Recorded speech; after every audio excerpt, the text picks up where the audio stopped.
সুপ্রিয় শিক্ষার্থীবৃন্দ, আসসালামু আলাইকুম। আশা করি সকলে ভালো আছো। আজকে আমরা রসায়নের দ্বিতীয় অধ্যায় পদার্থের অবস্থা পার্ট 7 নিয়ে আলোচনা করব। এটাই আর কি লাস্ট পার্ট, যে আজকে আমরা পড়ব শীতলীকরণের বক্ররেখা। যে শীতলীকরণের বক্ররেখার ভিতরে দুটো অক্ষ থাকবে। যে গত ক্লাসে আমরা পড়ছিলাম তাপ প্রদানের বক্ররেখা, আজকে আমরা পড়ব শীতলীকরণের বক্ররেখা। দুটো অক্ষ আঁকবো, দুটো অক্ষ আঁকতে হবে। একটা হলো x অক্ষ, একটা x অক্ষ, একটা কি y অক্ষ। তাহলে নিচের দিক দিয়ে নিব আমরা সময়, নিচের দিক দিয়ে কি নিব সময়, আর উপরের দিক দিয়ে নিব তাপমাত্রা। y অক্ষ বরাবর কি নিব তাপমাত্রা, আর x অক্ষ বরাবর কি নিব সময় নিব। তাহলে এখান থেকে আমরা শুরু করব যে -40 ডিগ্রি, তারপরে -20 ডিগ্রি, তারপরে 0 ডিগ্রি, তারপরে 20, তারপর 40, তারপর 60, তারপর 80, এরপর 100, তারপর 120 এবং তারপর নিলাম। তাহলে এই শীতলীকরণের বক্ররেখা মানে শীতলীকরণ, তাপমাত্রা আমরা কমানো, আর আগে বলছিলাম তাপ প্রদানের বক্ররেখা, একটি তাপটা কি বাড়াই দিয়েছে আর এটা কি তাপটা কি কম। তাহলে উল্টা দিক দিয়ে রেখাটা আঁকতে হবে। তাহলে 120 এর দিকে আমি 100 পর্যন্ত আসবো। এটা ধরলাম এবি অংশ।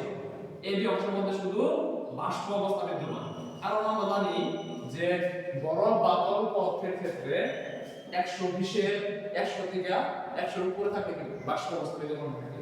তাহলে এবি অংশ কি 100 পর্যন্ত, মানে উপর থেকে নিচে দিকে তাপমাত্রা কমে আসবে। তাহলে এই ক্ষেত্রে বাষ্প অবস্থা বিদ্যমান। আবার 100 সমান্তরালে বিসি অংশে এখানে বাষ্প প্লাস তরল, বাষ্প তো আছে, এই প্রক্রিয়াটার ক্ষেত্রে তরল হতে শুরু করবে। তাহলে বাষ্প প্লাস তরল দুটো অবস্থায় বিদ্যমান।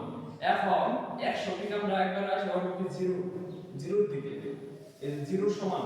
তাহলে এই ক্ষেত্রে 0 সমান আসবে। তাহলে এই ক্ষেত্রে কি এটা হলো সিডি অংশ। সিডি অংশের মধ্যে কি থাকবে, শুধু তরল অবস্থা বিদ্যমান থাকবে, শুধু তরল অবস্থা বিদ্যমান। কারণ আমরা জানি যে 100 নিচের থেকে 0 আগ পর্যন্ত কি পানিরা তরল অবস্থা বিদ্যমান থাকে। তারপর ডি থেকে ই অংশে 0 সমান্তরালে এখানে তরল আছে, তরলটা কি 0 থেকে কমার সাথে সাথে ধরে 0 থেকে আস্তে আস্তে কমতে থাকলে এখানে কি সৃষ্টি হবে কঠিন কঠিন অবস্থা প্রাপ্ত হবে।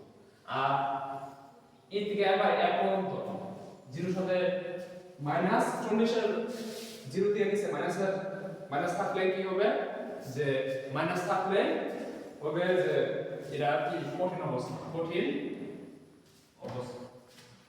কঠিন অবস্থা মাইনাস থাকলে কি হবে কঠিন অবস্থা হবে। তাহলে এই লেখাটা আমরা কেমনে লিখব, যে এবি অংশে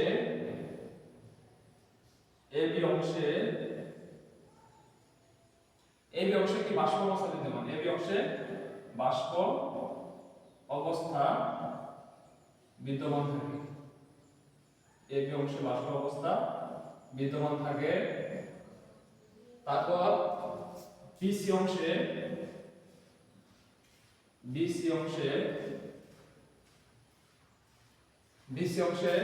বাষ্প প্লাস তরল দুটি অংশে বিদ্যমান থাকে, বাষ্প ও তরল দুটি অংশ বিদ্যমান থাকে।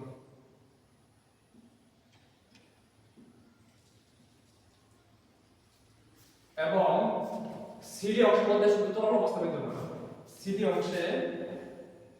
অংশে শুধু তরল অবস্থা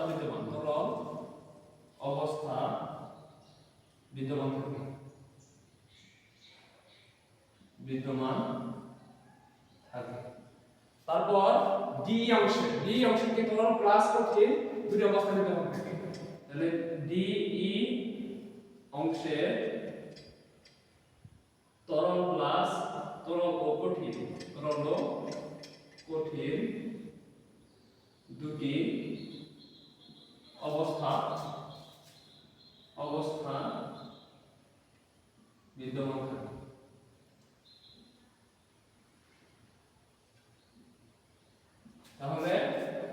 ডি অংশে কি তরল প্লাস কঠিন দুটি অবস্থা বিদ্যমান থাকে। এখন আমরা কি লিখবো যে ই এফ অংশে কি যে ই এফ অংশে শুধু কি কঠিন অবস্থা বিদ্যমান থাকে, ই এফ অংশে শুধু কঠিন অবস্থা বিদ্যমান থাকে। তাহলে দেখো যে ই এফ অংশে শুধু কঠিন অবস্থা বিদ্যমান থাকে। তাহলে তাপ প্রদানে সিলিকনের বক্ররেখাটা কি বা লেখাগুলো কেমনে যে প্রথমে কি এ বি অংশে বাষ্প অবস্থা বিদ্যমান আছে, বি সি অংশে কি বাষ্প প্লাস তরল দুটি অবস্থা বিদ্যমান আছে, সি ডি অংশে কি তরল অবস্থা বিদ্যমান আছে এবং কি ডি ই অংশে কি তরল প্লাস কঠিন দুটি অবস্থা বিদ্যমান এবং ই এক অংশে শুধুমাত্র কঠিন অবস্থা বিদ্যমান। তাহলে এই ক্লাসটা যদি বুঝে থাকো আজকে আমাদের যে দ্বিতীয় অধ্যায়টা কি শেষ, এটা আজকে ছিল লাস্ট পার্ট। আমরা পরবর্তীতে নতুন পার্ট বা নতুন ক্লাস নিয়ে নতুন অধ্যায় নিয়ে আলোচনা করব। সকলে ভালো থাকো, সুস্থ থাকো। আসসালামু আলাইকুম।